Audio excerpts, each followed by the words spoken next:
I'd like to introduce to you our subject matter experts. Thrilled to have so many talented people with us today. You're going to have some really great content. We have with us today Tim Bell, who is a peer-to-peer mentor in YouthNet up in Snohomish County. Tim Bell aged out of the foster care system at the age of 18 in 2005, at which point he went to Pacific Lutheran University and graduated from there in 2009, and he currently works in the Supplemental Education and Transitional Planning Program as a peer-to-peer mentor in Snohomish County with YouthNet as an AmeriCorps member, and he's fabulous. So he's going to have lots of wonderful things to say today. Rick Butt is responsible for the administration of the Independent Living Program and Responsible Living Skills Program in Washington State. These programs provide foster youth and alumni ages 15 to 21 with the necessary skills to become self-sufficient adults. He also oversees the Youth Advisory Board for Children's Administration, known as Passion to Action. Rick brings a wealth of knowledge with him today.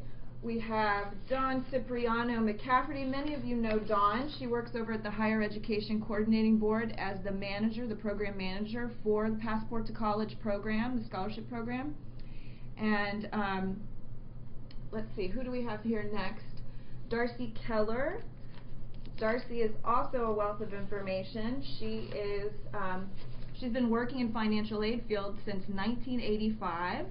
And she's okay with me sharing that with you today. A little. She started as a work study student and then as a loan counselor at a private four-year university, and then she moved on to a large state-funded public institution, San Diego State University, and worked there at a land-grant institution, University of Idaho. Currently, she's at the University of Washington and has been there since 1999, and she works very closely with alumni of CARE students and is committed to providing access to education through the work that she does, and is passionate about these students. So it's a little bit about Darcy for you. Juliet Knight, who is the Education Program Manager with Children's Administration in our state. Juliet, since 2007, has worked for Children's Administration as the Foster Care to College and Education and Training Voucher Program Manager.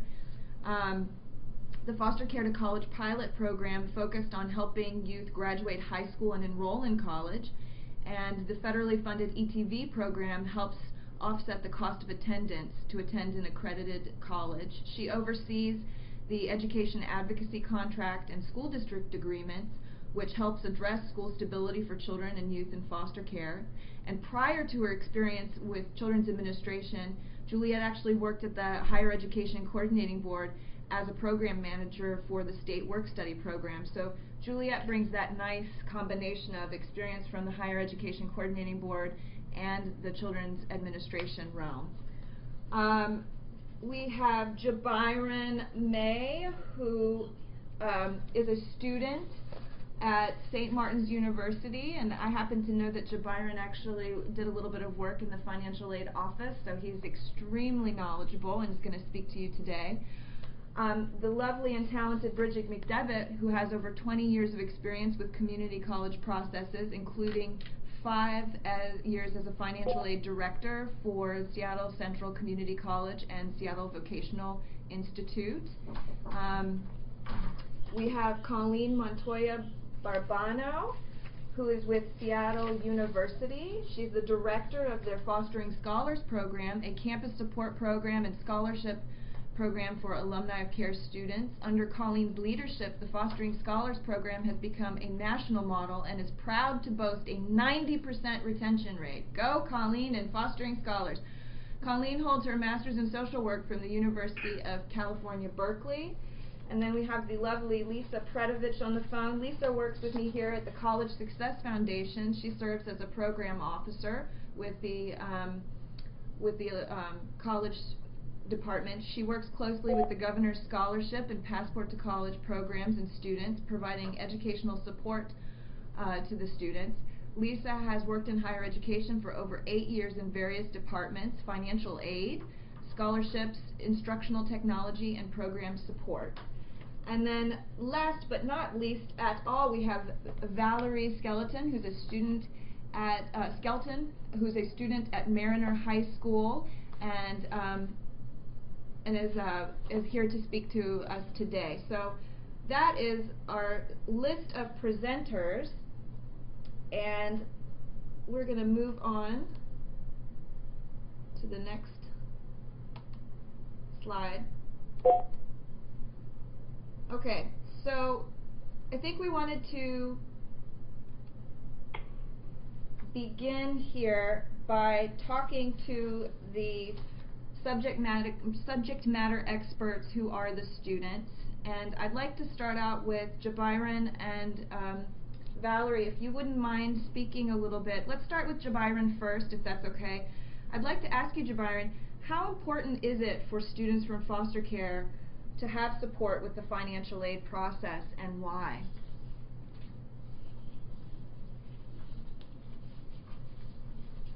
Jabiran, are you there?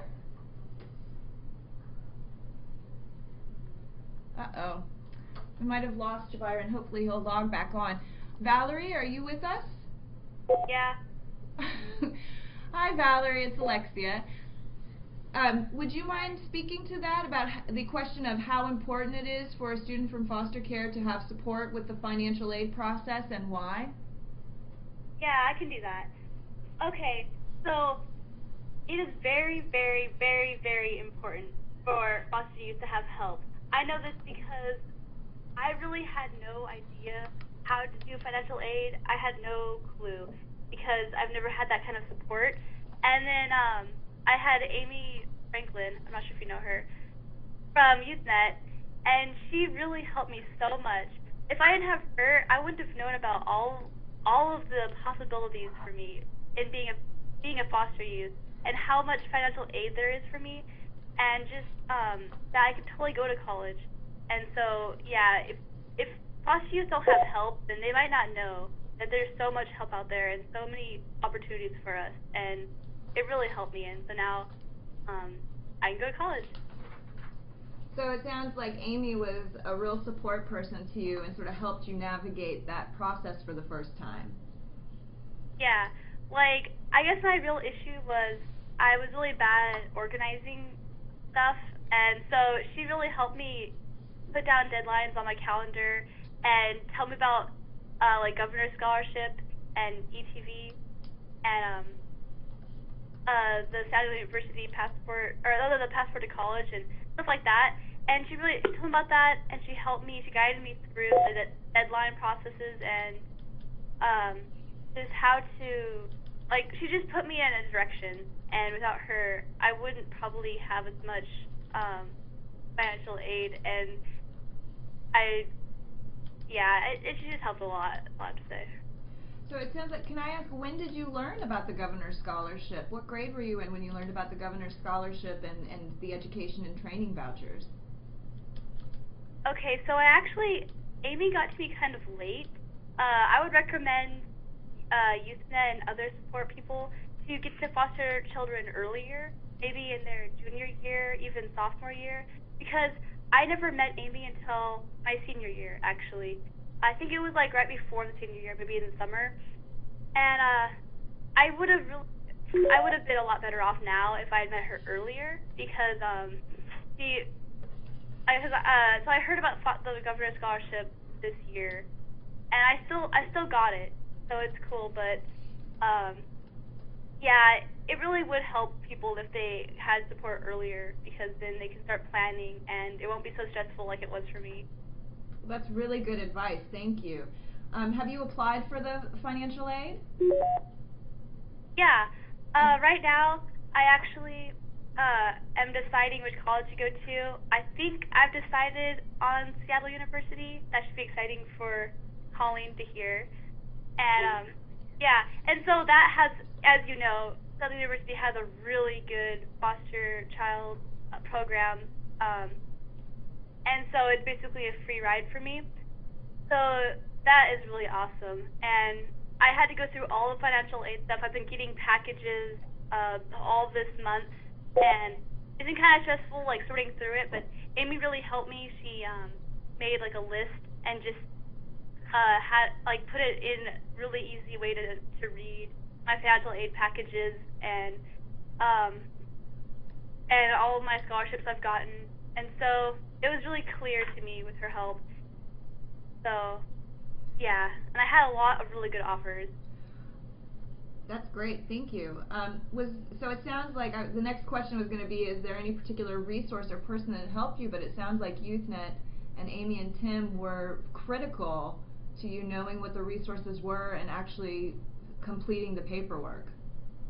Yeah, they were. Great. Let me just take a second and ask, was Jabiron able to join us? Can you hear me now? Whoa, is that you, Jabiron? Yeah. I can hear you now. You sound like the Verizon guy. Welcome. I'm so glad you were able to join us. Sorry that took a minute for you to get on. But if you're okay, I'd like to go ahead and ask you a question. All right.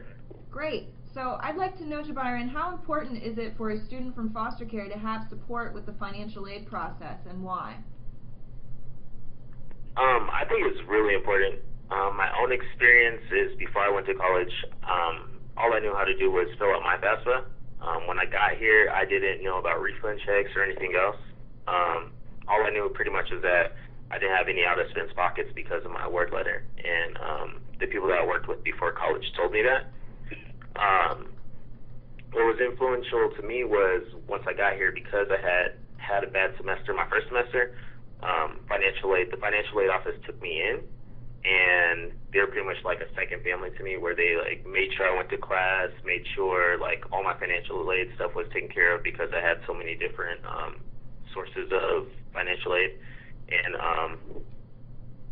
they helped me like with other stuff, like where I needed to do laundry or any information that I needed about pretty much life as a college student. Wow, so this sounds like an amazing financial aid department. It sounds like they really were helpful in not just financial aid, but in other areas of your life. Yes, definitely.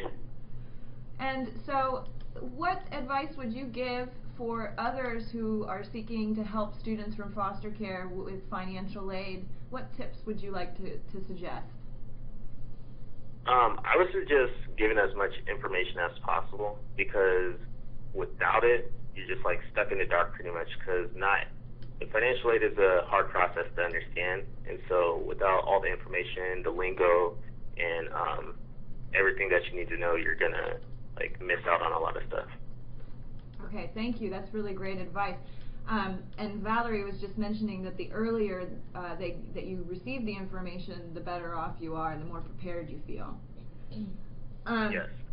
So, and with that, I'd like to introduce our next subject matter experts who are going to talk to us a little bit about how foster care status impacts service eligibility and some of the support services specific to students in and from foster care.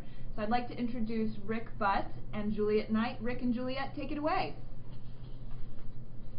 Okay, thanks, Alexia. So I just want to kind of echo the welcome that Alexia shared with everybody. I know many of you on the call today are staff who work either in financial aid offices or campus support programs, or providers in the community who are helping foster youth make that transition to higher ed and begin to navigate that higher ed system. And I know that we work in systems that have terms and acronyms particular to our expertise, which can often make it a little bit confusing. And we frequently here at Children's Administration will take phone calls from either financial aid administrators or even community providers who are helping youth and are wanting to determine the status of the youth that they're helping. And we have terms such as dependency, foster care, relative, kinship care, guardianship, and voluntary placement, which can all be a little bit confusing. And we wanted to take the opportunity to walk through our system and explain a little bit about what that terminology is, and at the same time, we also recognize that at the college level, you also have the ability to apply professional judgment, and so you could well work with someone who isn't often or ward of the court, but has never actually had any involvement with children's administration. So I did also want to make that clear as well. But for the purposes of defining foster care status for today's webinar, we're focusing on state and federally funded programs that are administered by Children's Administration. And we'd like to begin by referencing the federal definition of foster care.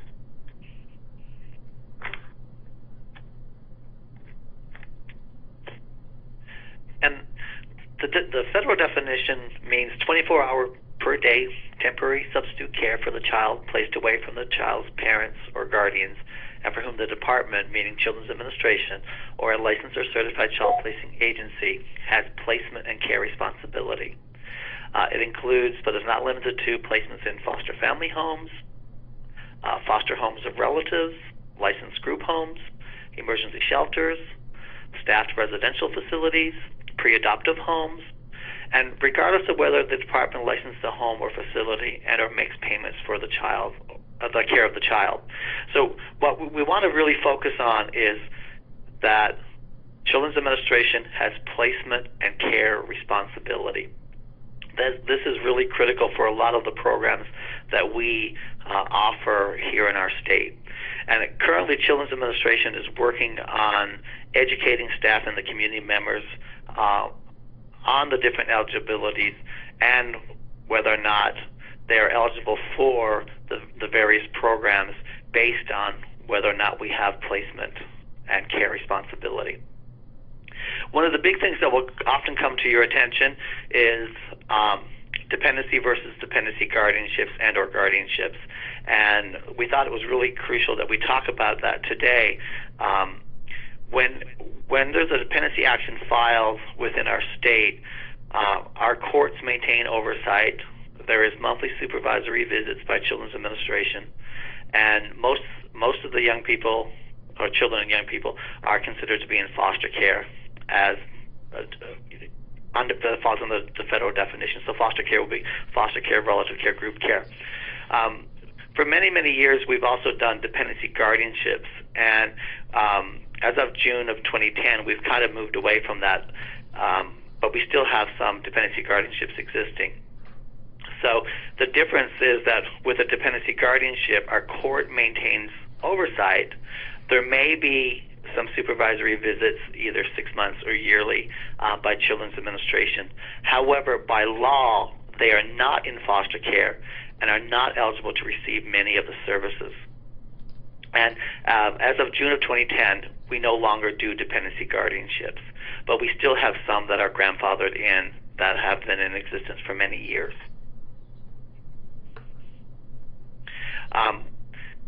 When you're going through some of the programs that we currently have, you will notice that there are different eligibilities for different programs, and that is because we have programs that are state funded, we have programs that are federally funded, we have programs that are privately funded, and they all have different eligibility criteria. So I would definitely suggest looking at what the eligibility criteria is for each of them. The programs that we're going to talk about today, most of them are either state or federally funded, and for independent living, which we're going to talk about in a little bit, that program stopped serving youth who are in dependency guardianships as of November 2nd, 2009. Any youth prior to that time that was already in the dependency in the independent living program, we would continue to serve those young people. But if they were not, if they came into a dependency guardianship and were under the age of 15 years and 30 days, now they would not be served. The ETV program stopped serving dependency guardianship youth in their ETV program in January of 2010. Any youth prior to January 2010 that was in a dependency guardianship that was receiving ETV would have been grandfathered in and will continue to receive ETV funds as long as they meet all of the other program requirements.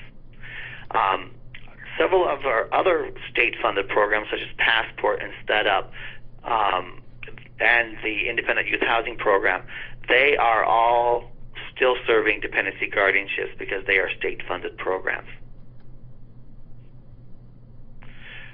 There is a document that actually is in the file share that is deals with all of the different programs, and it is called the Education Resources for Youth in Foster Care, and it goes through the different programs, and it talks about whether or not they will be eligible for these programs depending on the permanent plan which is achieved. So if a young person goes home, goes into adoption, is in a third-party custody, guardianship, or long-term foster care, and it will indicate whether or not they are eligible for that program. So I would strongly recommend that you keep that sheet near you and reference it when working with young people. I spoke a few minutes ago about the Independent Living Program, and this is a federal program. It came about in 1999 through the Foster Care Independence Act, and it's often referred to as the Chafee Act, and it provides federal funding to our state to provide services to youth likely to age out of foster care. Here in Washington State, we have 11 contracted service providers and 24 tribes that provide independent living services to our young people to help them develop the skills that they need to become successful. We have policy in our state that requires social workers to refer young people to this program at age 15. And it can be a resource to help youth pay for getting their GED, getting a diploma, adult basic ed classes. It can also be used for other non-education related expenses. In addition to the financial incentives that can come from this program, they also work with the young people to provide them with educational support. They will also sit down and talk with them about careers, what they want to do with their lives, help them with any kind of vocational training, help them with getting jobs and maintaining jobs, helping them with developing the life skills that they need to become self-sufficient, budgeting, banking, household chores, things like that. And if they are 18 and older, there is some funding that may be available as well to help cover room and board expenses. One of the good things about this is that if you are a college campus staff who is working with a youth, you may want to also check to see if they're working with an independent living provider, because they may also be able to be a support for these young people and help link them into the different services that are available. And if you don't know who your contracted independent living provider is, please email me at ilskids@dshs.wa.gov.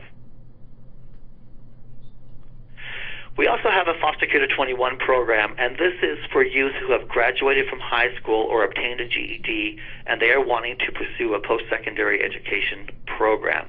So a 2-year college, a 4-year college, a vocational training program, where they can actually opt to stay in foster care until age 21 while they go to a post-secondary program. The youth will continue to get their foster care placement paid for. They will have medical coverage and any other agreed-upon services that may be available to them. Youth must complete an application and have applied to a post-secondary institution. And one of the great things about this program is if they are 18 years of age and they've graduated from high school and they are a little frustrated with Children's Administration and they feel that they want to go out and live on their own, they go out into the real world, and then they realize, it's a lot more difficult than I anticipated. They have up to 6 months in which they can apply to come back into this program. I have to state it is a limited program. We currently only have 87 slots. They are all filled, and the average stay for this program is about 1 year. Youth and dependency guardianships can apply for this program, and youth who are attending college can live in the dorms if the college that they are attending is not in their hometown. I know there was a question that just came up that said if they live at the college, does foster care to 21 apply? If their caregiver is living in the same town, then they should be living in the foster home. They would not be able to live at the college. But if they are, say for example, in foster care in Spokane, and they want to go to UW and live in the dorm, that would be okay, and we would actually pay to continue to keep the foster home placement home.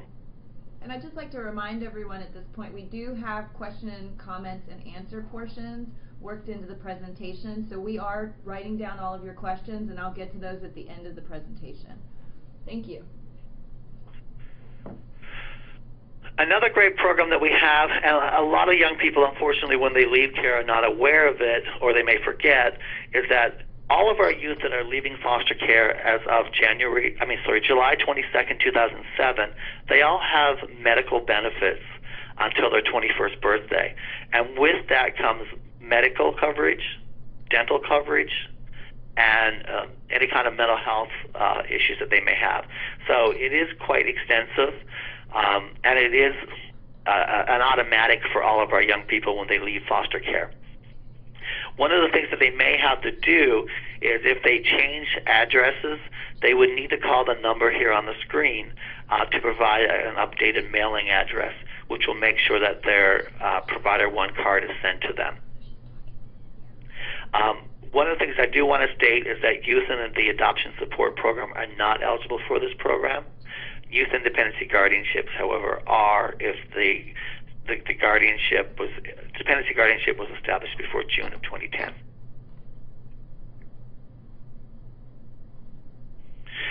We also have a pilot program which is called the Independent Youth Housing Program, which provides housing voucher assistance to former foster youth who are age 18 and older.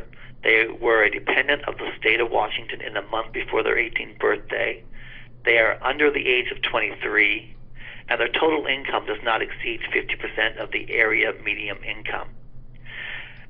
Priority will be given to foster youth who were dependents of the state for at least a year.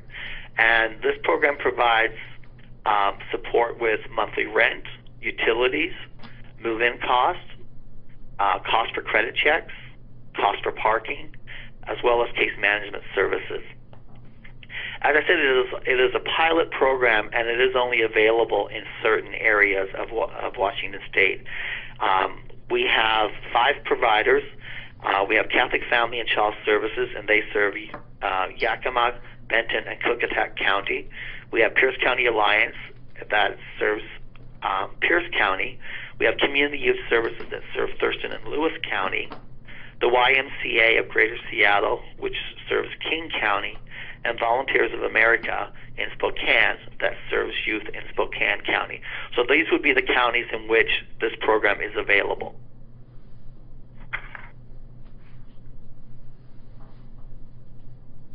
Now I'm going to turn it over to Juliet, who will talk about the Education and Training Voucher Program. Thanks, Rick. So in addition to the independent living program that Rick mentioned, as part of the Foster Care to Independence Act, the Education and Training Voucher Program was established in 2001, and it was initially implemented in Washington in 2003. It had previously been administered by independent living program providers out in the community, and in late 2006, a decision was made to bring the program into headquarters here in Olympia, and so we now administer it here from Olympia, and we work with many of you who are on the call today, and want to extend our thanks to you all for the work that you do in helping us serve the youth who are accessing the program. Staffing for the program includes myself and 2 additional staff, Chris Blummer, who is the program coordinator, and Becky Burgess recently joined us, and she is a caseworker. Currently, for the 2010-11 academic year, staff are working with approximately 300 youth, and these youth are attending college both state and nationwide. Let's see, moving on to the next slide here. So The ETV program is available to current and former foster youth up to age 21, provided they maintain good academic standing. And for youth who have actually accessed the program by age 21, they can continue to participate in the program through age 23. We also do make a small amount of funds available to Running Start youth, and they are able to access funds to help with books and transportation. Youth adopted after age 16 can also participate in the program. And I know Rick mentioned earlier that we stopped serving youth and dependency guardianships as of January 2010, but with Fostering Connections, just want to clarify that youth who enter into a relative guardianship after age 16 are eligible.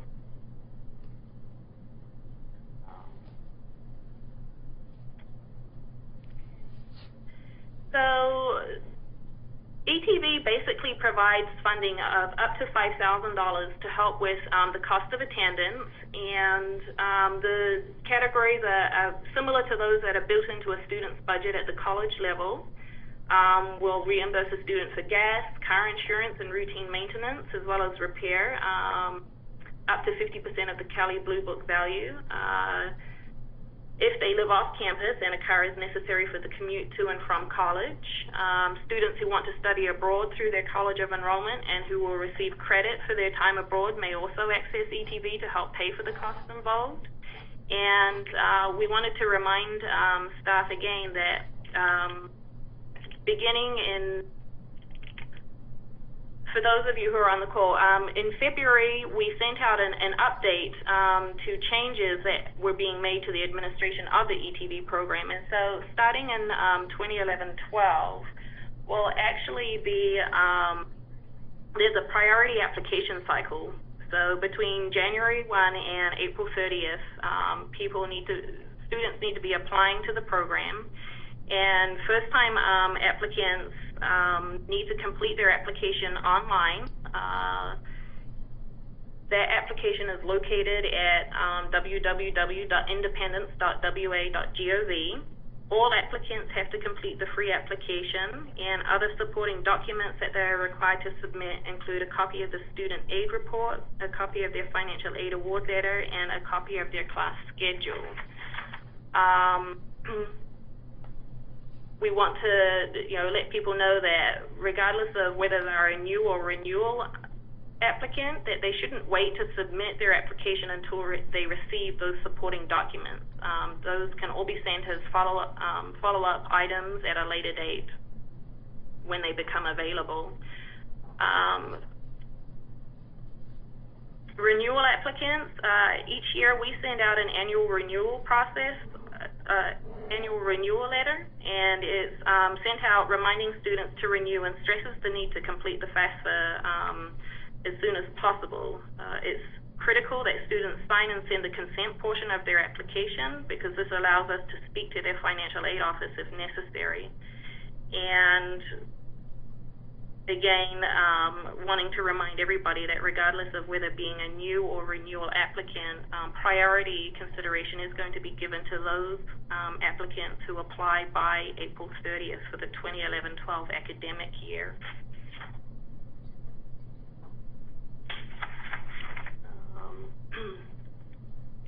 So federal regulations for the ETV program require all other funds for a similar purpose be applied first. And this is based on guidance from our regional federal office. ETV is to be considered last in dollar and cannot supplant other aids such as Pell and state need grants. And nor are we able to exceed the cost of attendance, which means not all students will receive an ETV award. So we may have students apply to us that are actually, they meet our eligibility criteria, but because of all the other sources of aid that have been offered to them, we're not actually in a position to offer them an award. However, if we're working with a student and staff determine that part of their financial aid award includes loans, we will work with the student and the college to replace the loan with ETV funds. And if the student's award package includes both subsidized and unsubsidized loans, we'll generally work with the student to replace the unsubsidized first, and then a portion or up to all of the subsidized loan. to the maximum amount of $5,000 that we're able to make.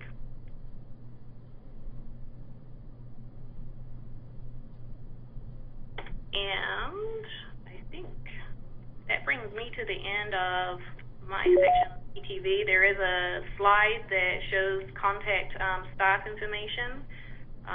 Chris Blummer works with Region 1, which is formerly Regions 1 and 2, and then King County, which was formerly Region 4. And Becky is working with Region 3, which is formerly Regions 5 and 6, and then she is also working with Snohomish, Skagit, Whatcom, San Juan, and Island counties, which is now part of our new Region 2. Thank you, Juliet, both of you, Juliet Knight and Rick Butt. Thank you for that. That was excellent. I'd like to take a second here to check in with Jabiron. Everybody remembers him from the beginning of the webinar. Jabiron, you actually have experience with a lot of these programs. Could you offer some words around your experience with any of these, whether it be Medicaid to 21 or the education and training vouchers? I can go over like short parts in each one. The ILP program, it helped me before college, and that's how I like learned how to do the FAFSA and stuff like that. And so that helped me greatly for the information that I was able to give. I wasn't able to access it till my senior year, so I feel like once again, like the information, like if I would have received it sooner, it would have benefited me more. But regardless, it still helps me. And Jabiron, I'm going to ask you. Jabiron, can I just ask you real quick, why did you not hear about it till your senior year? Or I guess I should say, how did you hear about it in your senior year? Well, it was just getting started in my area, so there was a huge waiting list. So by the time I got actually admitted into it, it was by my senior year, because I got on a waiting list when I was 16. Oh, great. Thank you. Sorry, go ahead. Then I'll go over the Medicare. It's helped me influentially, and I've actually just gone to the eye doctor and stuff like that and had stuff paid for.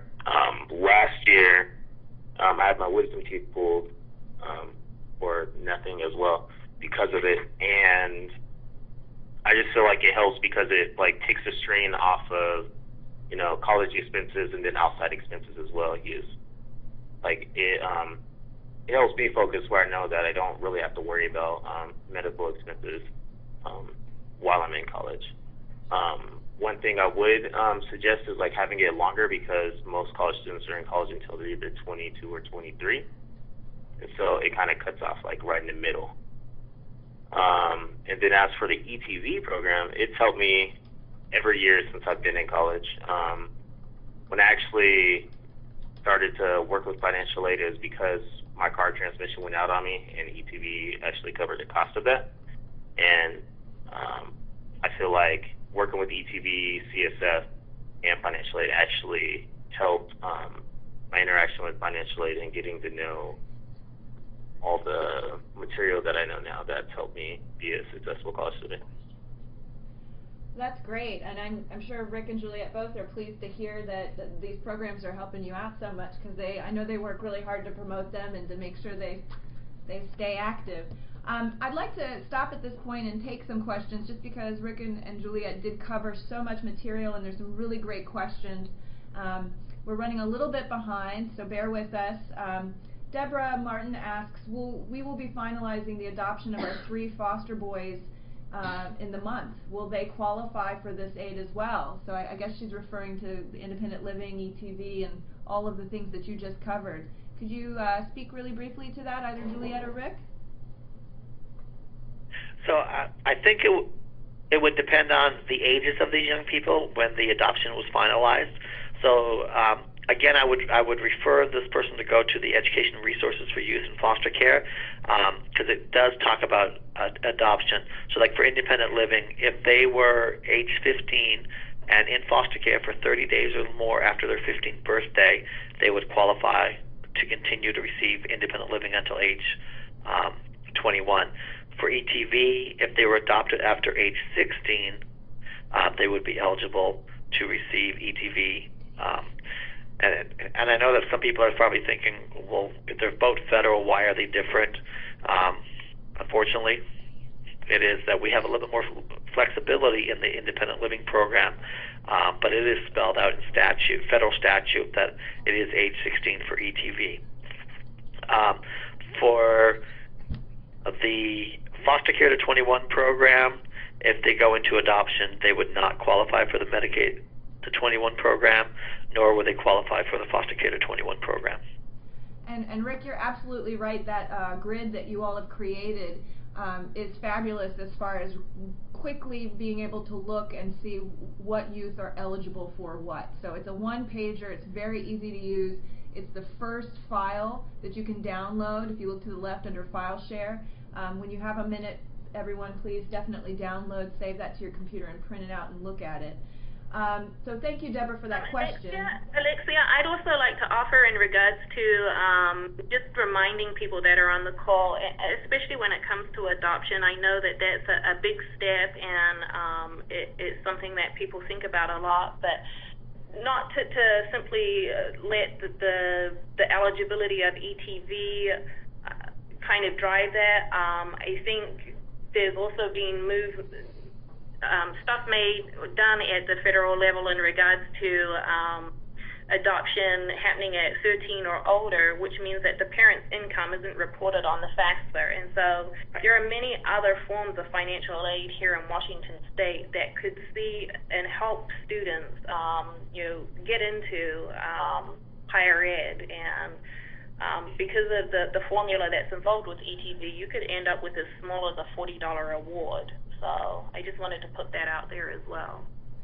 Yeah, and I think that's when it comes to any type of permanent plan, that you really have to weigh, how important that is to that young person. Because sometimes, if that's their ultimate goal, then I think that if they lose eligibility to the programs, but they have that permanence, I think permanence means a lot to a lot of our young people. Well, thank you both. You've given everyone a lot to think about when guiding youth and helping them make these choices for their family and for the youth. Roseanne asks, is that a national ruling or just Washington State? I believe, Roseanne, you're talking about Medicaid to 21. That's when we think that this question popped up. But if you want to clarify which program you were referring to, that would be very helpful. But let's go ahead and answer that for Medicaid to 21. Is that a federal or a state program? The Medicaid to 21 is a state program. It is federally funded. Every state has the option of extending their medical to foster youth till age 21. Some states have, some states have not. But it is available to all states if they opt to do it. Okay, and one more question. David Johnson wants to know, since the feds provide a finite amount of dollars to each state, have you had to allocate triage depending on number of ETV applicants? Triage is in quotes.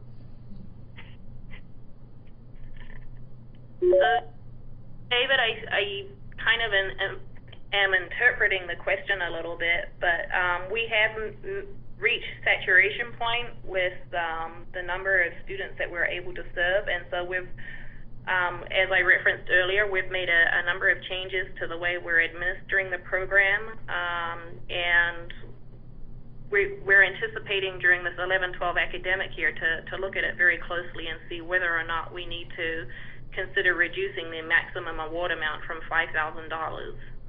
Currently, on average, the average award that is being made is around $3,900. All right, excellent. Well, thank you all for your wonderful questions, and thank you, Rick and Juliet. Again, we're running a little bit behind, so I want to make sure we get to our next presenter, Dawn Cipriano-McCafferty, who's here to talk about Washington State's Passport to College Promise program. Dawn, take it away. Hi. So, one second. Passport is a comprehensive program that helps foster youth with college ready for the setup program, provides a scholarship for post-secondary education, and incentive grant funding for colleges that agree to provide specialized support services on campus.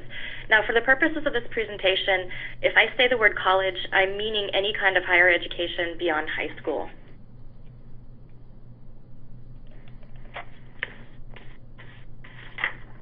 As you can see, eligibility for Passport is a bit narrower than many of the other programs. To apply, students submit consent for DSHS to share their information with the Higher Education Coordinating Board and colleges. They may do this through the Passport consent form, the Common Application, and the FAFSA.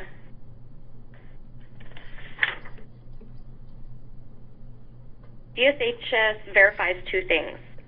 They verify Passport eligibility and whether or not the student was ever in foster care. This eliminates the need for colleges to collect court documents from the student and can help with determining priority funding for both the State Need Grant and State Work Study programs. After eligibility is determined by DSHS, students are mailed award packets and asked to identify themselves as a Passport student to the financial aid office at their college. Now, we all know that that doesn't always happen.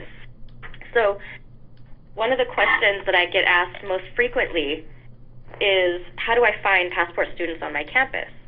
Finding students and confirming eligibility is very, very easy if you have access to the HEC Board's portal. As you can see on the slide, you can check eligibility in three ways.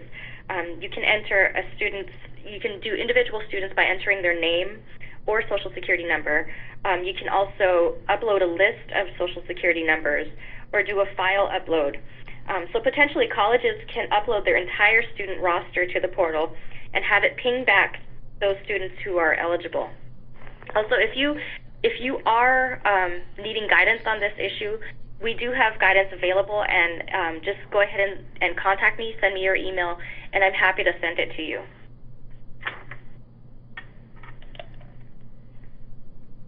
So once students are identified, financial aid staff determine award amounts and enter it on the student's award screen in the HEC Board portal.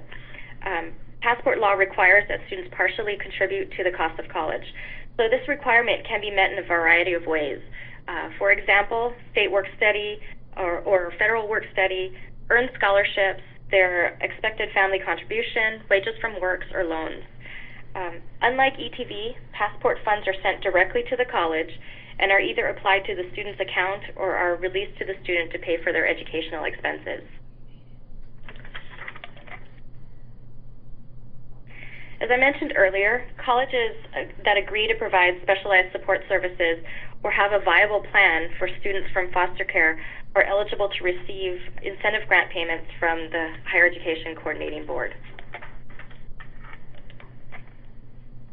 So another frequently asked question I get is, how can I use the incentive grants? As you can see, the Passport budget language is pretty broad. To help guide colleges, we have posted a memo to the Destination Graduation site, and it can be downloaded as needed. We're also happy to provide campus staff with examples of what other colleges are doing with their funding. The most commonly asked question about incentive grants relates directly to meals and refreshments. So yes, incentive grant funding can be used to help pay for meals or refreshments.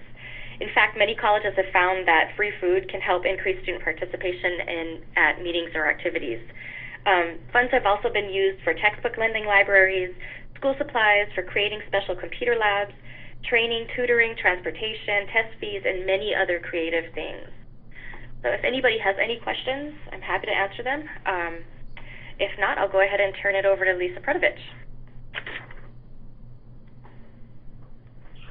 All right. So, in regard to the governor's scholarship, to talk about, it was established in 2001 when Gary Locke was governor of Washington State, and at that time, a golf cup was held to raise funds. That golf cup continues to be held every year in September, and that's what raises the funds. When those funds are raised, we determine how many four-year scholarships we can provide with that one golf cup funding. Therefore, if a student is selected as a governor's scholar, they can continue to receive the funds each year until they graduate.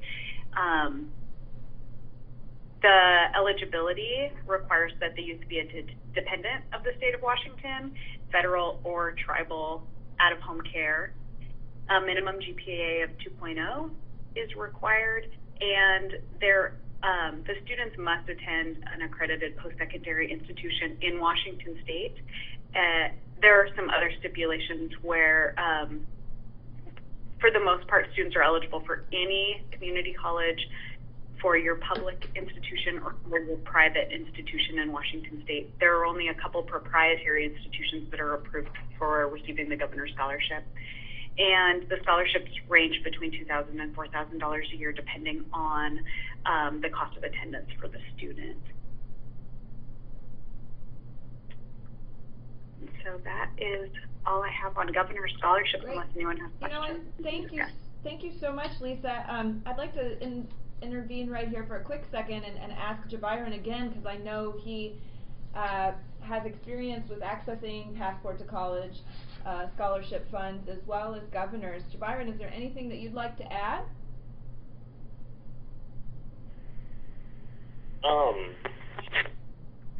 Like, all the programs have benefited me as well. Like, everything's been pretty much covered, but what I just want to input is that, like, the connection between all of them, like, even just like right now, it has helped me, because I can talk to one person and get information about another one and get connected to the right person. So it's kind of like a family where everything's connected, and I feel like it's the most influential part of the programs together, is their connectedness between each other. That's great. Thank you. Okay, so now we are at the question, comment, and answer period. We'll open it up. Let's see if we have any new questions. We have one from Chelsea Jackson. Chelsea asks, once a youth receives the governor's scholarship, is that something that they have to reapply for every year, or will they have it for all 4 years of college? What would the reapplication process look like? So I'm going to let Lisa, you want to answer that? Absolutely. So the students do not need to reapply. Students can only apply their senior year of high school. So if foster youth wants to apply, but they're a junior in high school, they need to wait 1 more year. If they're already in high school and didn't apply, they have missed the window of opportunity. We select students their senior year of high school. They apply in the fall. They're selected in the winter. And then we start working with them immediately after selection. In terms of renewing each year, they do not have to reapply. Once they have it, it's no longer, they don't have to reapply every year in a competitive way. They just have to renew the scholarship, and that's done on an online renewal form.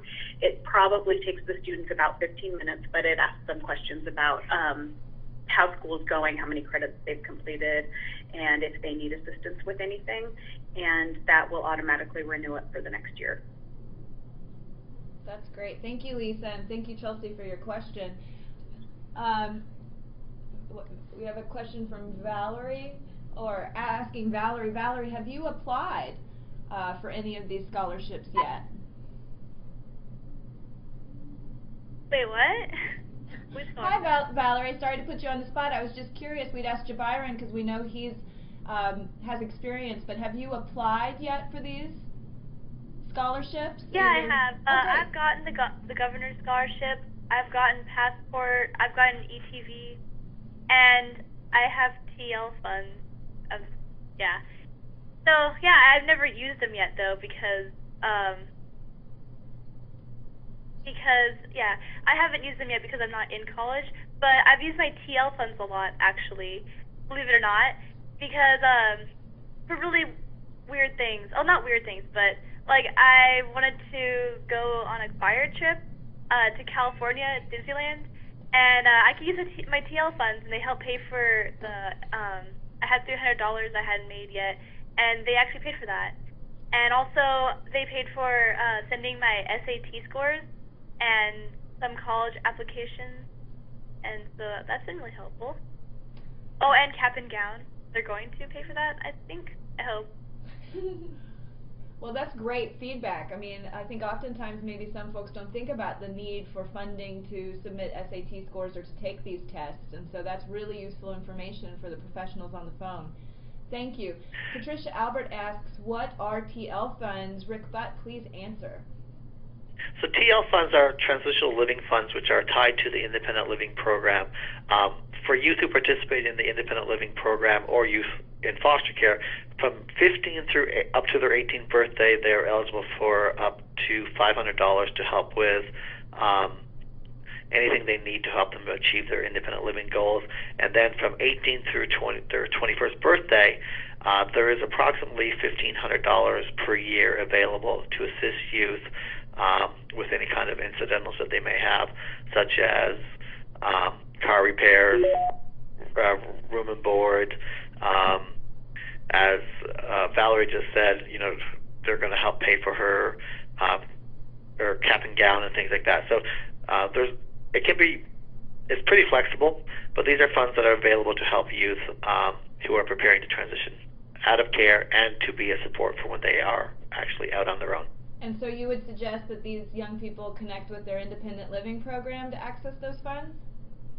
Yes, and if there isn't an independent living program available in their area, because we do have a couple small gaps in the state of Washington, we do have regional independent living coordinators that cover the entire state. So they could email me. And actually, if they look at this slide that's currently on the screen, which is their independence.wa.gov website, they will find a lot of that information on there. And there's a place where it says "Got Questions." That comes directly to both myself and Juliet, and we will respond as soon as we get any emails from you. That's great. Thank you so much, Rick, and thank you for your question, Chelsea, or Pat. I just wanted, before we move on to the next section, I just wanted to add too that, Juliet mentioned earlier that if you access the education and training vouchers before you turn 21, that you can access them all the way to age 23. And I think that it's important when we're working with these young people that we make sure and check and see if they're eligible and apply for that before they turn 21. Oftentimes youth at the 2-year level may not have the need based on their cost of attendance. However, they may have aspirations of going on and getting a bachelor's degree or a 4-year degree, and so if we make sure that they access before they turn 21, and Juliet is really great about helping students with that, then we can make sure that they are able to receive that money all the way to age 23, which can be really critical when you move on to a 4-year university. So with that, I want to move on to supporting students from foster care with the FAFSA. We have some excellent presenters who are here to help us with that. Darcy Keller from the University of Washington is going to take us through our next few slides. Darcy, take it away. Thank you.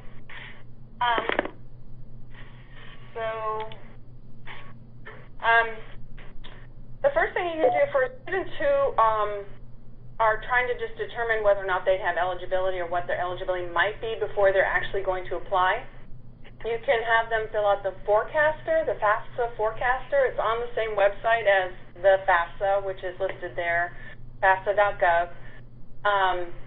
And they can get an estimated ESC, and it will tell them what their federal eligibility will be.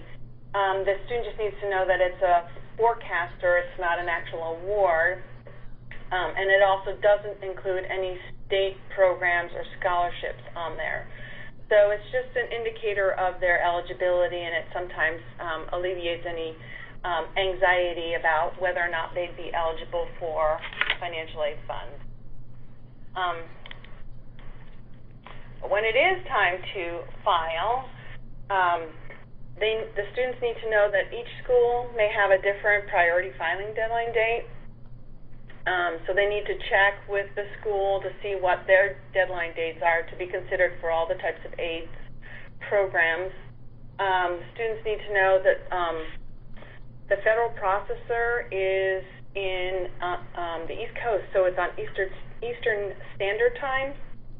So every year, the University of Washington gets FAFSAs that arrive on March 1st instead of February 28th because folks wait until 11 or 12 o'clock on the deadline date to file, and it's Eastern Standard Time, so they're actually late. One of the other things that the students should know is that there's skip logic, so even if they see a paper FAFSA, it may seem more intimidating than it actually will be online. So the the FAFSA, they're trying to get more sophisticated and not ask questions that are superfluous, and it helps to reduce the number of actual questions the student has to answer. The student should not wait to file their taxes before they file their FAFSA. It's more important to meet the priority filing deadline date at the school. The student's interested in attending than getting the tax information correct the first time. The student will have an opportunity to correct their information later on. And that's perfectly acceptable and very common to do that. The student can request a PIN number. The PIN number is their electronic signature, so they'll be able to use that PIN number to reapply every academic year. They'll also have access to loan history information and the ability to sign the master promissory note if they're going to borrow through the student loans. So they need to make sure they keep track of that PIN number. Don't wait until the student gets an offer of admission before applying for the FAFSA. They need to go ahead and apply to all the schools they're interested in so that they don't miss the priority filing deadline date. Step 3. On the FAFSA, Step 3 has the dependency questions. And so the student, if they get to the question number 52, they can simply answer that yes, they are foster youth, and it won't continue on with the other 13 questions, the remaining of the questions. And that's part of the skipped logic. There are 13 questions that determine dependency. And because of the skipped logic, if the student self-identifies on the FAFSA with any answers before they get to that foster youth question, it's not going to even ask that question. So they might need to identify themselves at that school. So, for example, if the student is married, will be turning 24, graduate student, a veteran or in active duty, or have a dependent, it will never ask whether or not you're from a foster youth. If the student cannot answer any of the 13 questions with yes, they will be actually given a chance to answer that they have special circumstances. So as we know, former foster youth don't necessarily always fall into a very neat category. And so there is an opportunity for the student to express that they have special circumstances, and they would need to work with their financial aid administrator so that we can make sure that we are assisting them through the process should parent information not be pertinent. The student should be advised that they will need to document. The financial aid office will require documentation, and typically it's the student statement and then documentation from third-party letters from people who are aware of the adverse situation, police reports, high school counselor letters, that type of information. One of the new things on the FAFSA is the IRS data retrieval. So the student will be given an option to go get their tax filed information from the IRS website. If the student didn't file a tax return or won't file a tax return, that's fine. They should just fill out the FAFSA as best they can. But if they did file a tax return, they can go out to the IRS site and have that data loaded into the FAFSA, and that information will help the administrator know that the data is accurate, and it may reduce the need for the school to request any tax documentation from the student.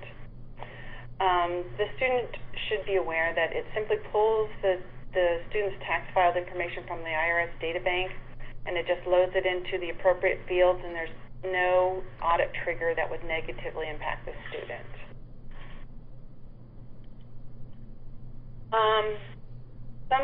Some schools request additional documentation. Some schools will ask for the CSS profile form or a supplemental form. So the student needs to make sure that they're checking each website, financial aid website at the schools they're interested in attending, so that they can make sure they have all the necessary paperwork in by the due date so that they can be considered for the best available package. Some schools may ask for verification information. This does not mean that the student did something wrong or that the student's in trouble. The aid offices are required to perform a minimum verification, and some do the minimum and some do more than that.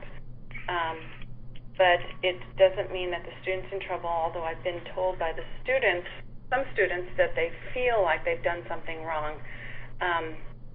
So it's just secondary confirmation of the information they provided on the application, so that we make sure that we are giving financial aid to needy students. So they shouldn't be intimidated by that. Just try and get their information into the school as quickly as possible. There's been a huge increase in applications alone, which then generates more documents for financial aid offices to process. So there's been a backlog. So the sooner the student can provide the documentation to the financial aid office, the sooner we can finalize that student's award. And the student should be aware that there might be a lengthy time between when they turn in their documents before that school can finalize their award. And then Bridget. Information is next. Looks like. Hi, I'm going to talk about financial aid packaging at two-year institutions, what aid is available, what rules frequently impact aid packages for alumni of care, and an example award. So there's really two types of aid that are generally available at Washington Public, Community, and Technical colleges.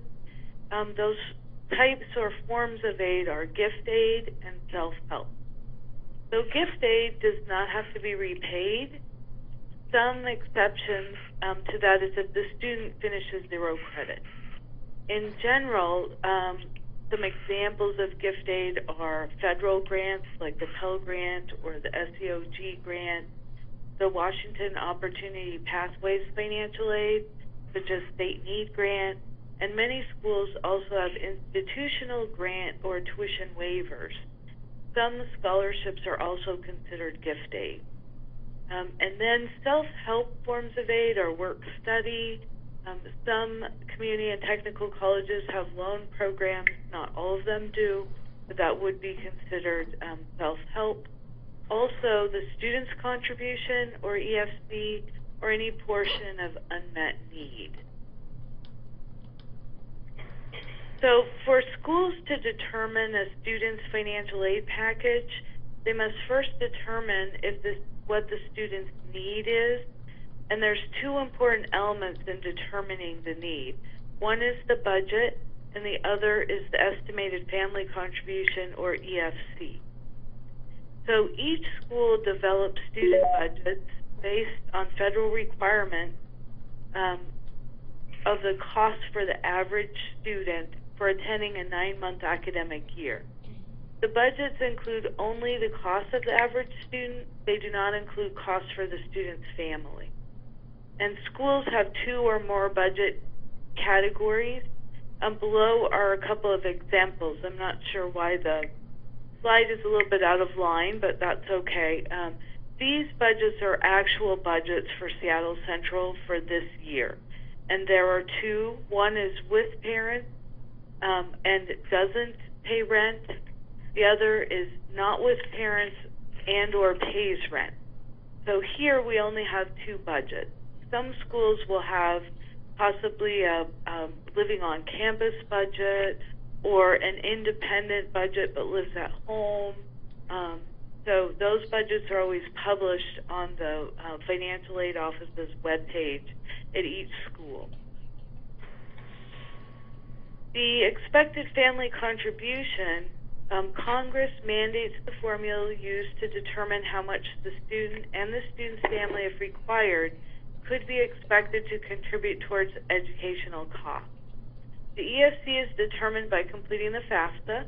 Contributions are based on the previous year's income, and if the current year's income is significantly less, students may wish to ask the financial aid office about special conditions considerations.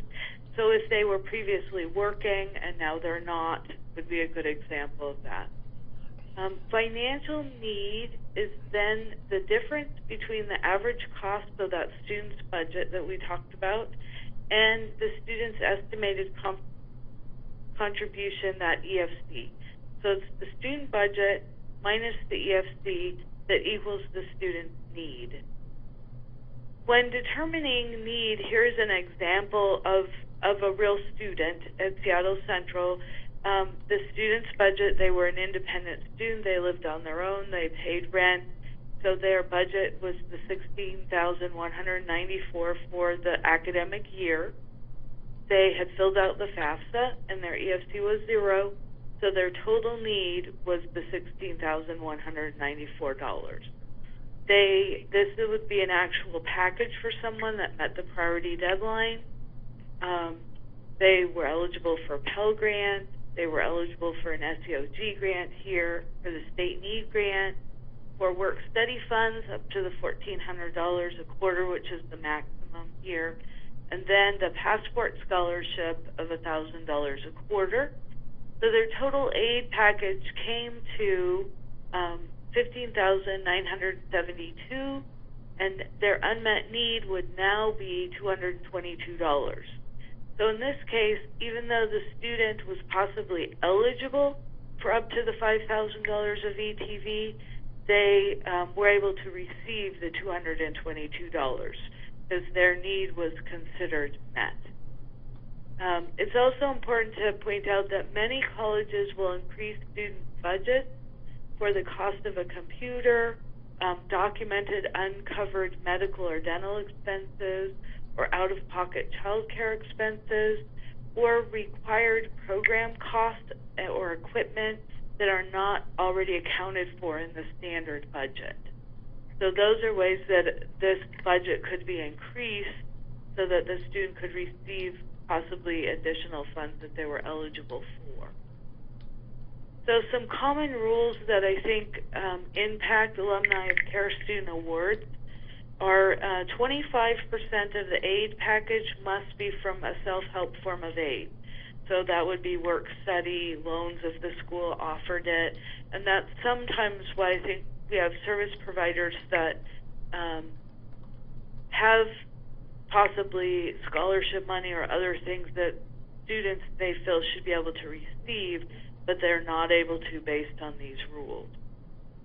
Financial aid awards are based on funds available at the time a student applies, and most colleges will run out of some funds before awarding all of the eligible students. So that is why it's really important that they apply early. We will continue to award aid throughout the year, but the aid amounts will be different. So the student's budget and EFC are calculated based on the federal financial aid regulation, that aid formula, budget minus EFC equals need. Even though we recognize that it does not always accurately reflect the Alumni of Care student's need, we're still required to follow that formula.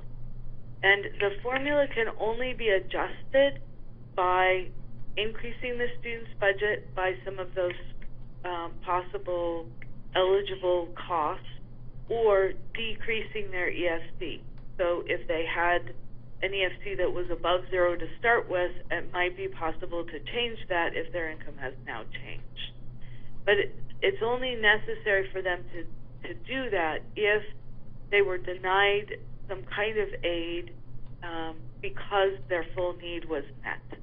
And that does happen here at the community college level sometimes for those students that do apply early. And then I just had a couple of general notes that I think are helpful for people to know right now. I think Darcy mentioned this, that the application loads have increased significantly, and so that many offices now have closed office hours, or They may not be responding as quickly to phone calls as they have in the past, and it's important for both students and anyone helping them to know that the typical maybe 8 to 4:30 or 8 to 5 office hours might not be the case, and it's good to check before they come up because they may be limiting their actual open hours to the public. And that request, either by phone or in person, emailed or fax, they accept requests from all of those forms, but they really need to make sure that the student's name is included, their ID if they have it, and some other identifier if they don't have an ID. So maybe birth date or address, because we often have students that have the same name, but we can identify the specific student if we have some other identifier. The financial aid staff generally want to speak to the student.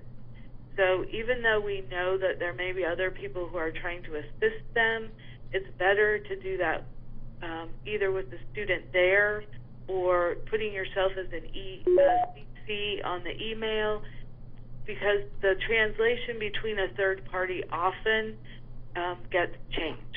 So they really want to talk to the student, and they're happy to have you involved in the conversation, but encourage the student to actually make that call or come in or write the email. And then I think it's important that students who are eligible for a passport, that they know it's helpful if they submit the actual certificate that they receive to their financial aid office when they submit any other paperwork. It's just one more way for them to help identify them. And if they can do that every year when they apply, that's also helpful. It certainly isn't required, but it just helps them know positively that this student is eligible and them not to get overlooked. When the student receives an award notice, if the passport scholarship wasn't included and they thought they should be eligible, they just want to contact the financial aid office and ask that question. And then I just put a suggested script there as an example because I think it's important to help students identify what questions do they need to ask, because I do think that financial aid sometimes is almost like a different language, and they need to be able to say what notice did they receive. So did they receive an award notice, or was it a satisfactory progress notice? And anything they will receive will have the name of the notice on the top. And that helps the person talking to them on the phone know what questions they may need answered. Then what is it that they want? And in this case, the person's asking about why they didn't get passport. And the best way to contact the person that's in charge of that program, because every school might be a little bit different. Some schools may want them to make an appointment and meet with the person. Another school may want them just to send an email, or they may give them their direct phone number to contact them.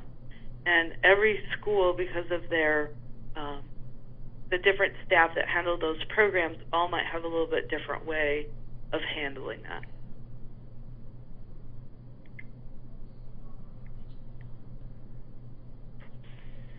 So I'm going to go over packaging for a four-year institution. Bridget kind of covered what it looks like for the basic formula that we use, which is the cost of attendance or budget. They're used interchangeably, those terms, minus the EFC, and that comes directly from the FAFSA. And we subtract out also expected or estimated financial assistance or other resources such as scholarships to get what the student's financial need is.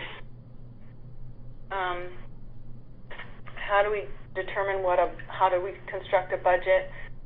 We add together the basic elements, which are tuition and fees, room and board, books and supplies, miscellaneous personal and transportation. There are other allowable costs, but they must be direct educational expenses such as dependent care, study abroad, disability expenses, and loan fees. The students may document additional costs during their period of enrollment when but they must be direct educational expenses in order to be considered.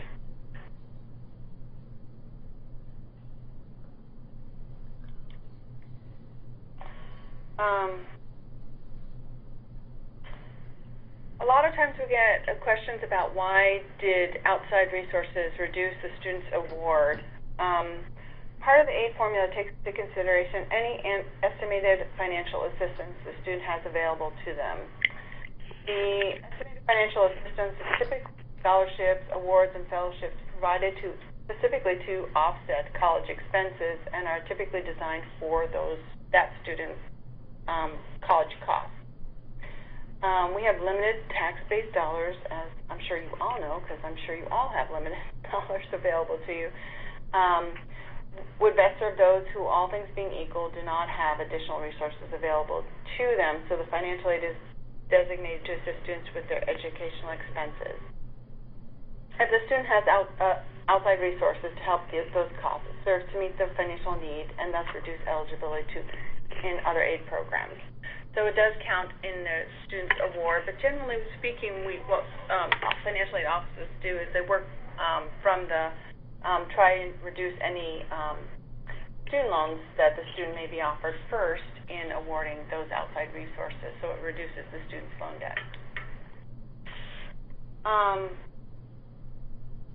The financial need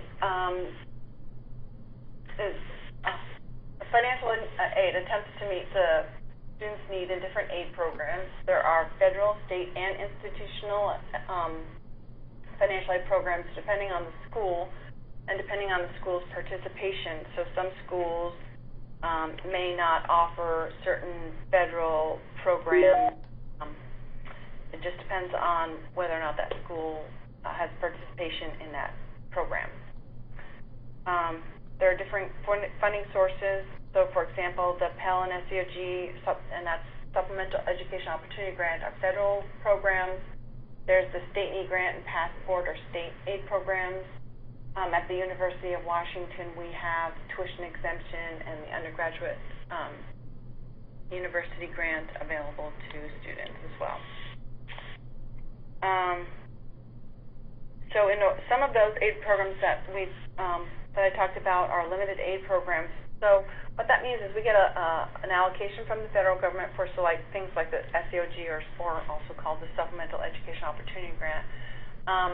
We get a lump sum, and we need to divide that out to the needy students. And so that's why it's important to meet the priority filing deadline date so that you can be considered for those limited aid programs, because once those programs are spent, we don't have any further funding to award them, even if they are needy.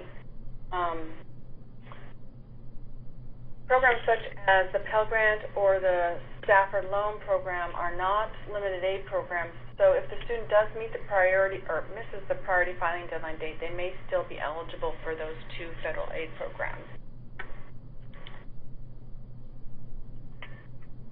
Awarding is very complicated. Awarding is a combination of factoring the amount of limited funds with the number of needy students.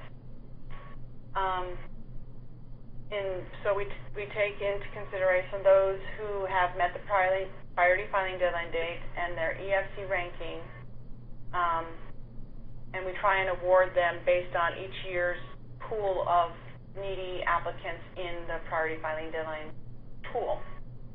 Each school gets a different allocation. Each school has different participation in programs, and each school will determine their awarding routine based on many factors unique to that school. And in fact,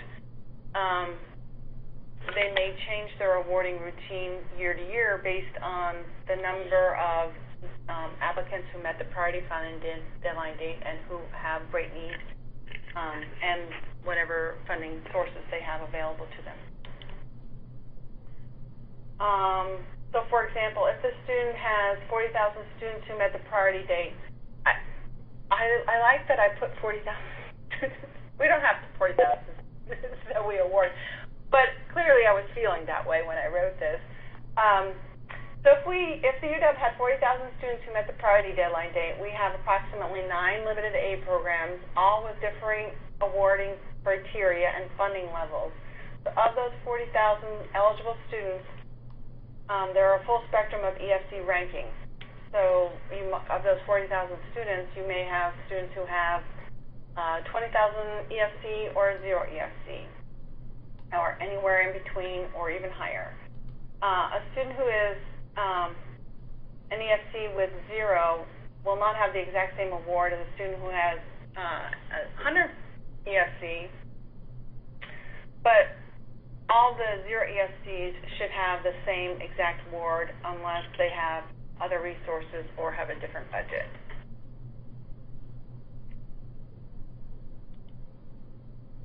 All right. Thank you to both Darcy Keller and Bridget McDevitt for your wisdom and your wonderful tips. I'm going to take a quick break in here to take some questions that came up while you were speaking. Colleen asks, due to changes in address, lots of moving, etc., I find that students don't often have their W-2 forms for verification purposes. How would Bridget or Darcy recommend that they get new copies of the W-2 forms? Hi, this is Bridget. We actually, it comes up here at Seattle Central a lot, and we have the information on our website, and we have a handout that we can give students of how they can request it from the IRS. It generally takes about 10 days for them to get it. In some instances, they will fax it, but the student actually has to be at the fax machine receiving it. They won't fax it to the financial aid office. And I'd like to ask, are W-2s required for verification, or is it just the adjusted gross income? If the student, we would only require that if the student didn't file a tax return and wasn't required to. But if they had a copy of their tax return, that's all we would need if they were selected for verification. If the University of Washington requests tax information, we would ask for the complete return. So it would be all schedules and attachments and all W-2s for the return.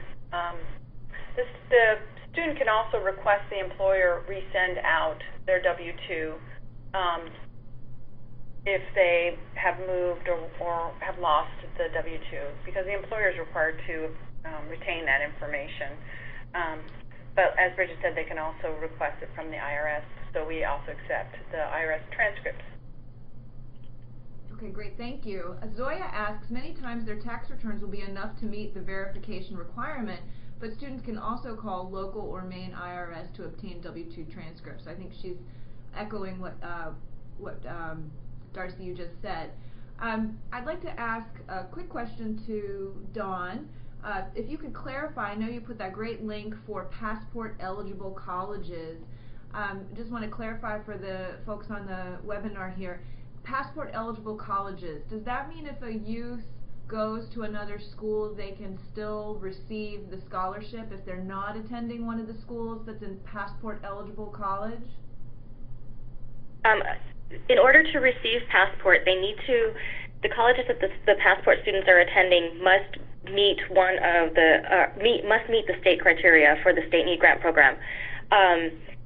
So a student could potentially attend an eligible college and then transfer to an ineligible college and then not receive passport anymore. Okay. Does that answer your question? Yes, because I think sometimes when we talk about those who have signed the addendum with the HEC board, you know, that's not every single college. So there's passport. That's entirely different. Yeah, exactly. So that's what I was trying to clarify for folks, that there's a difference between the schools that have agreements with the HEC board and then passport eligible schools. So if you want to say anything more about that, go ahead. I believe that there's, I think it's 48 institutions throughout the state of Washington that a passport student can attend. Great. Okay.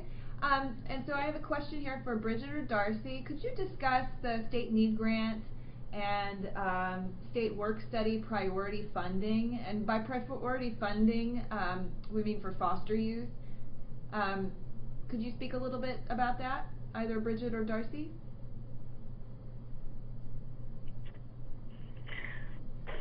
Well, I think, sorry. Go ahead. I think what you're asking is if the school is out of their allocation from the state, and that we identify a former foster youth or alumni of CARE that that is state need grant eligible, but the university or school doesn't have any money left in their allocation, they can make a special request to the PEC board to request supplemental funding. But Dawn might also be able to address that, and I'll let Bridget. Yeah. Oh, thank you, Darcy. So yes, that was exactly what we were looking for, how the HEC board holds additional funds. Dawn, did you want to speak to that?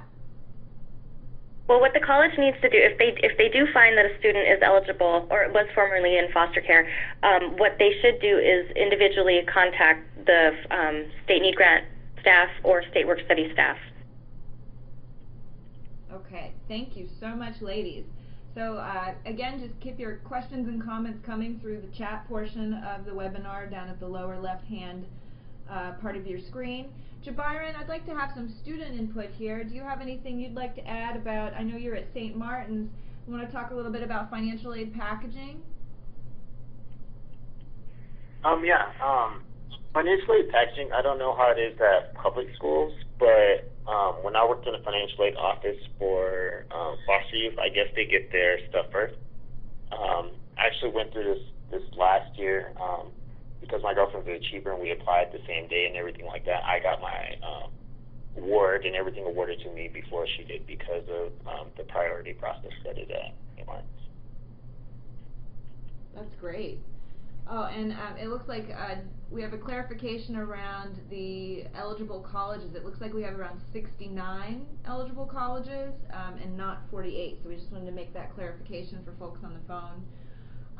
Okay, so let's move on to sensitive and effective approaches with working with students from foster care. We have Colleen Montoya Barbano on the phone along with Lisa Predovich, who are going to take this section over. Take it away, ladies. Thank you.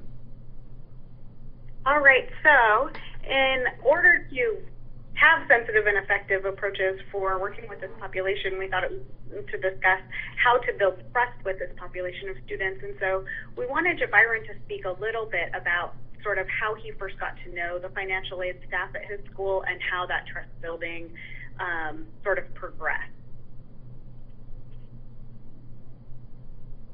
All right, so at my school, once again, like I said earlier, my freshman year was pretty tough for me, or my first semester was.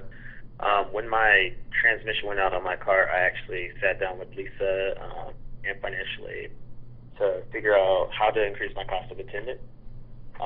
Through this process, I was able to get to know them better, and they knew my circumstances as being a former foster youth, and it helped in that way.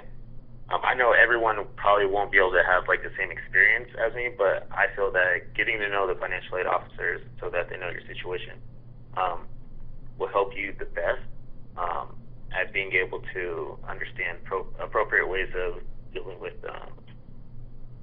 students with that are coming from foster youth or foster care.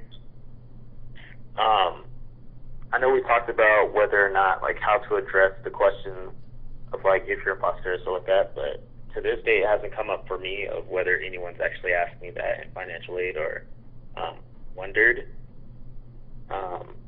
like why I was or anything like that. So I feel like those questions like are avoided because it's not necessarily what you're there for to discuss about anyway.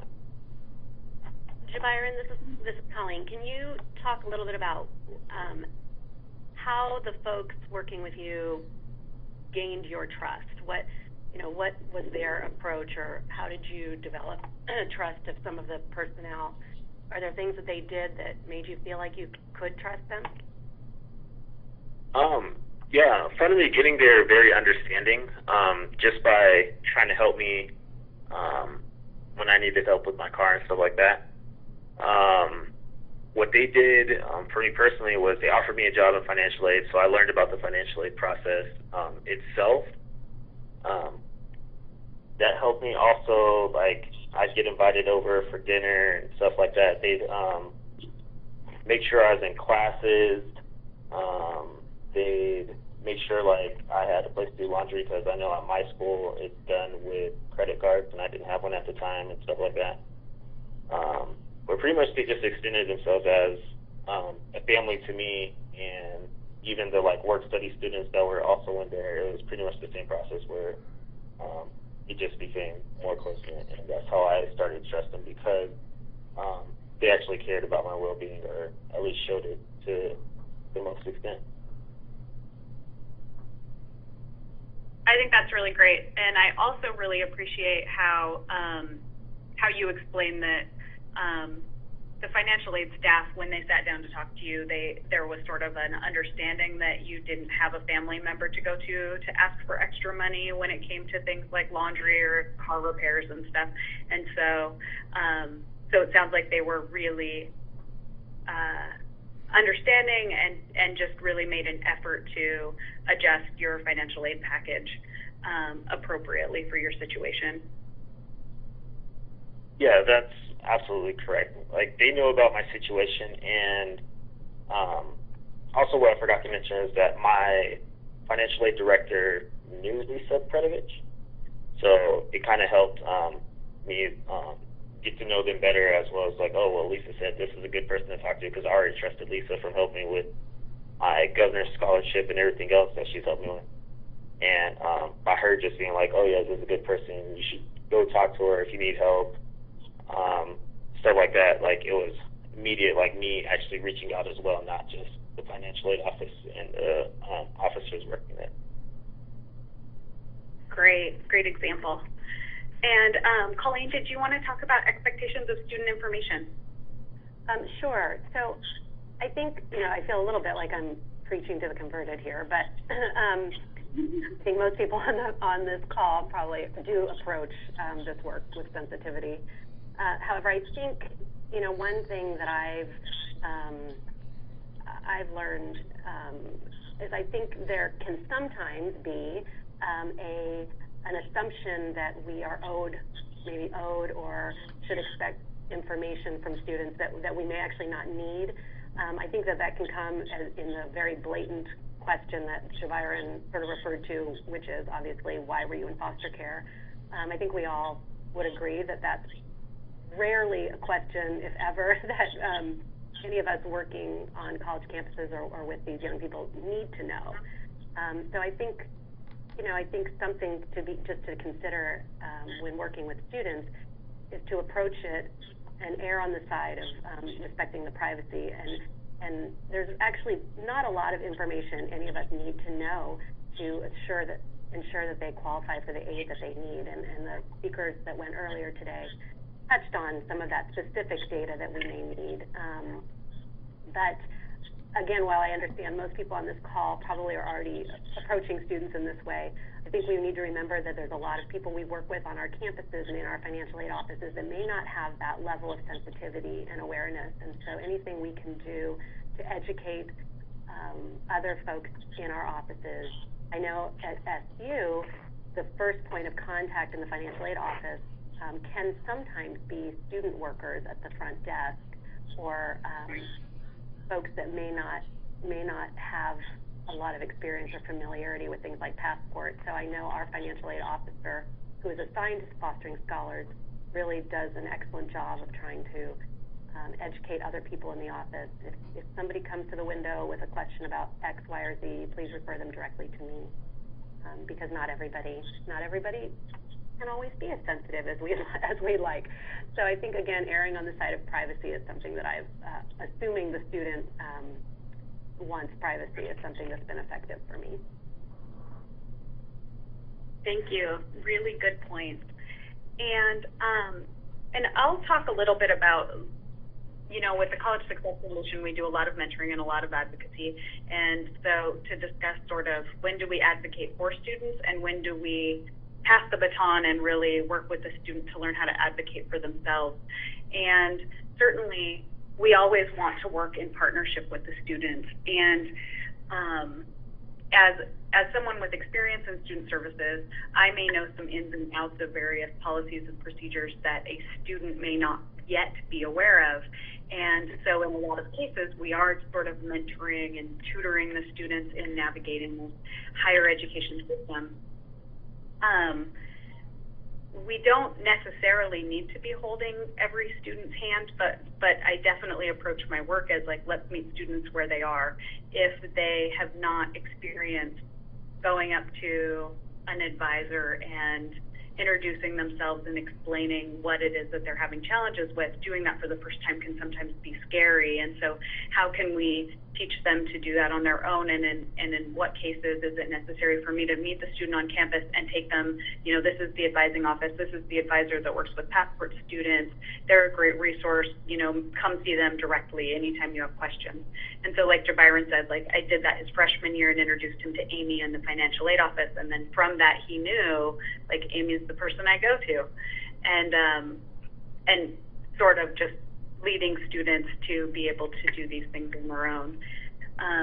One example of you know, times where CSF may intervene more so than others is some schools require like a copy of the word of court document, sometimes every year. And so with one particular student, she called me her senior year of college and said, Lisa, like, I'm really tired of this. Every year they're asking for this document or an updated letter from my social worker, and I haven't had a social worker in 5 years.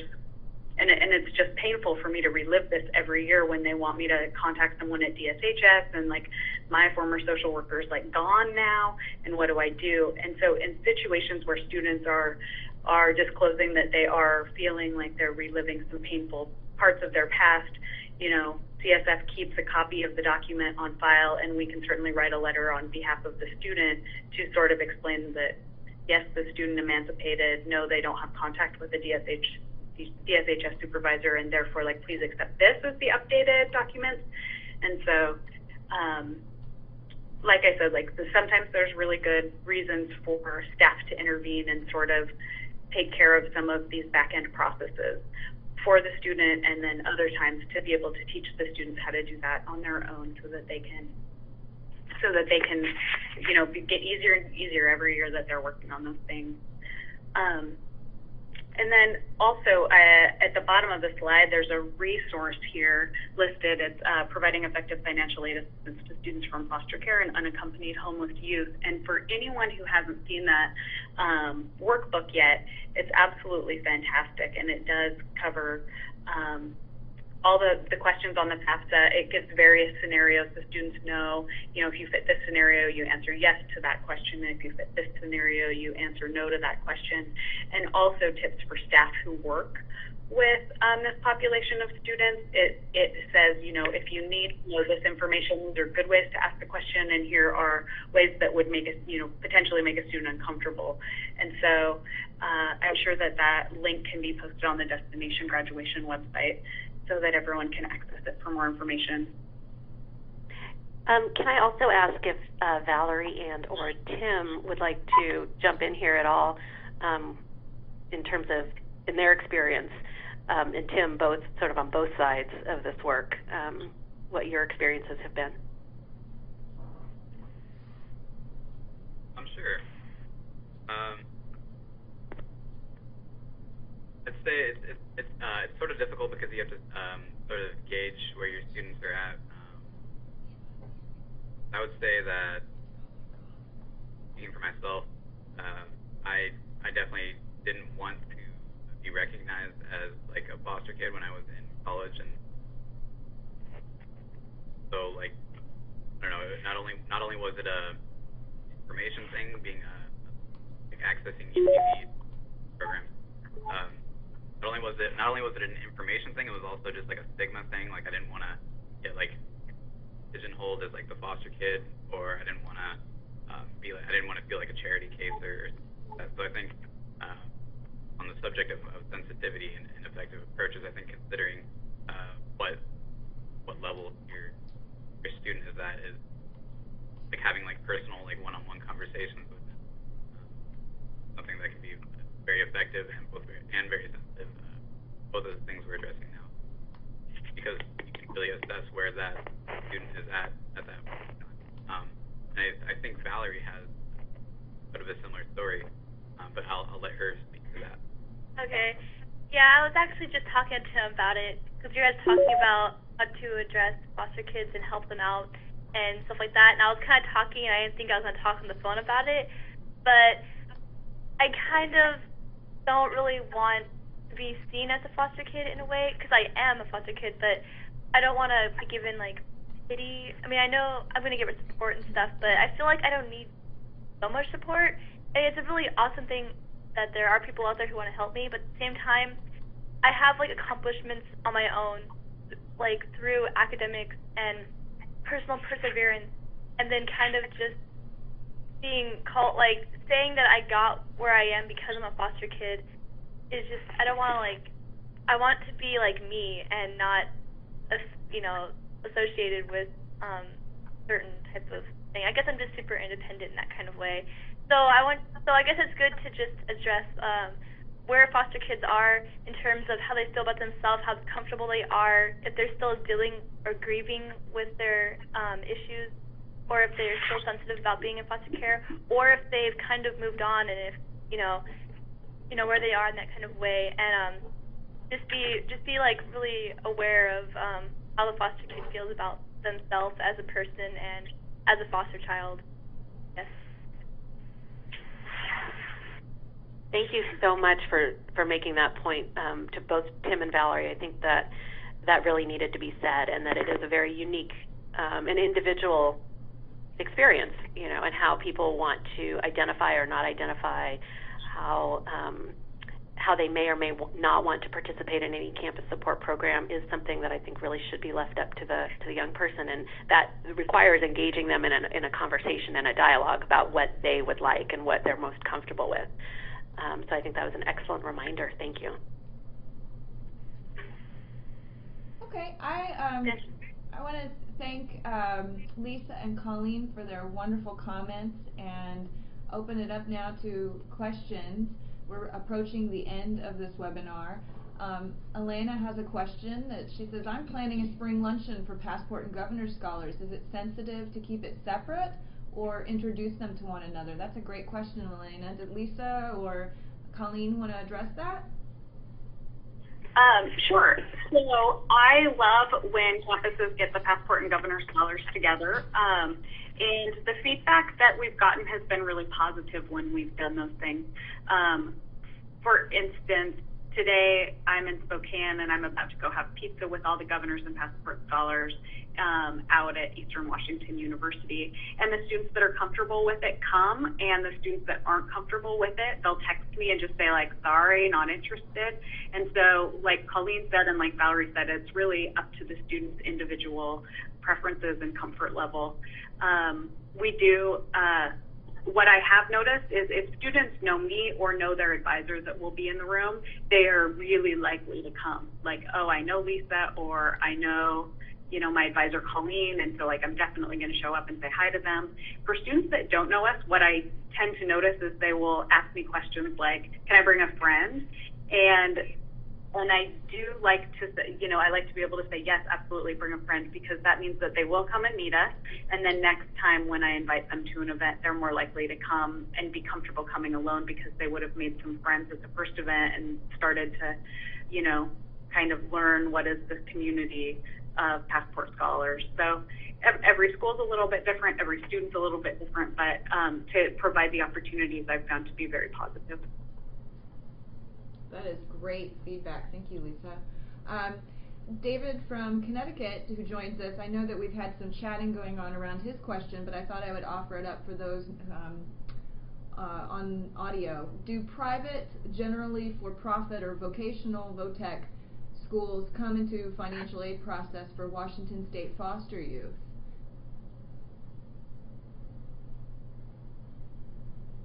And I guess I think I'll throw that one to Dawn over at the Higher Education Coordinating Board, although I know I saw Juliet had some comments around that as well. But can you, Dawn, speak to the private for-profit colleges and how that works with financial aid process in Washington? Sure. There are currently 11 colleges, that for-profit colleges that are approved to participate in state financial aid programs. Now, keep in mind that these schools have to be operating in the state of Washington for a minimum of, I think, 20 years. There's strict criteria that they need to meet in order to participate in state financial aid programs. Of course, students that attend these colleges typically graduate with more loan debt because the cost of attending these colleges is high. But as a state agency, we can't influence whether or not they attend these. We can't influence where they attend college. So what we do is just give them the option of attending colleges that we know will provide good instruction. All right. Thank you so much, Dawn. Let me see here just a second. All right, so we have a digital story. I'm going to show one of these really quickly. I know we have a few more things we'd like to cover. Oh, it'll be too... Well, you know what?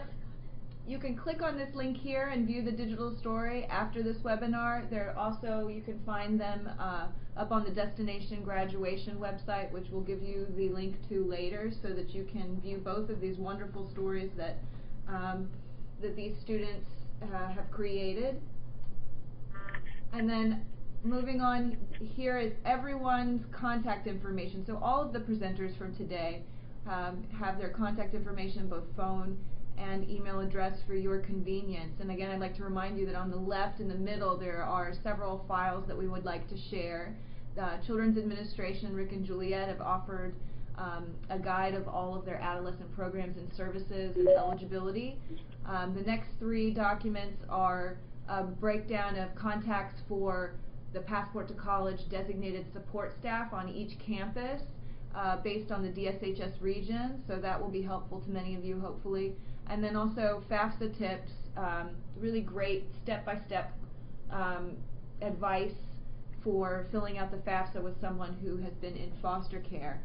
I would like to stop here and remind everyone, in case you don't know, hopefully all of you know, but we're getting ready in May to have our 2011 Passport to College Regional Summits. Please join us for these events. They are truly spectacular. People all throughout the pipeline come to these events and present and network and cross-train. So this event is really intended for foster parents, adolescent social workers, community-based organizations, higher education professionals, you name it. Anyone who touches the life of youth in foster care or an alumni of care is welcome and encouraged to participate in these events. We have 3 different locations this year. We're going local.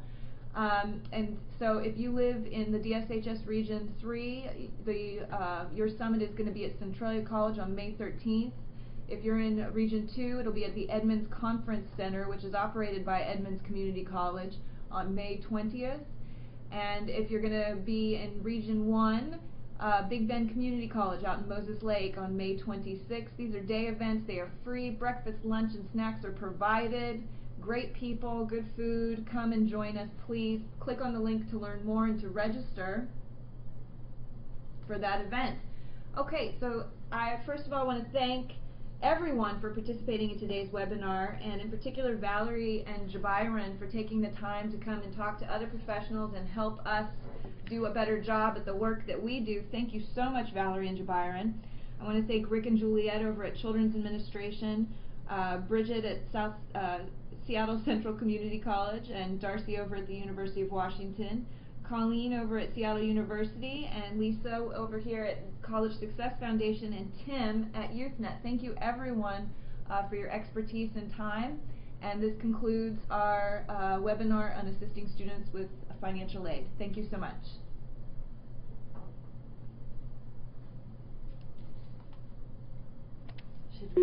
So did you send the new call information to? That's what you were doing.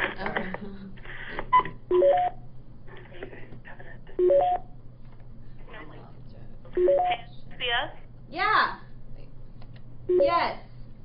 So if you want to call back in, we're just going to hang up so that we don't bother everyone. So we're calling back into that number, that 877 number, and then use the code 456.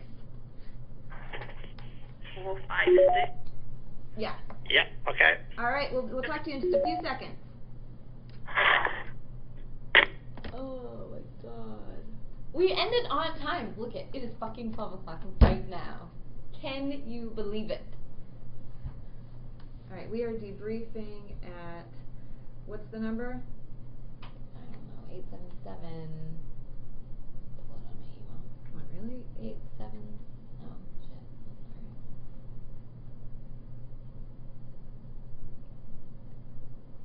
Sorry. 877-384. 6131. Make sure you send that to presenters. Code is 456.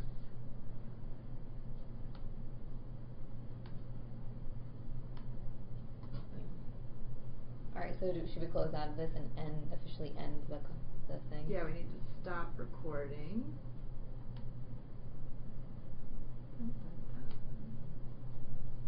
Okay, we are no longer recording. And then end meeting? End meeting. Boom. Ending meeting. And then end your recording. Okay. Not bad for the first one. No, I think it was fine. There were a couple hiccups, but nothing bad. Nothing catastrophic that it ruined the whole thing. It went fairly professionally. Let's stop.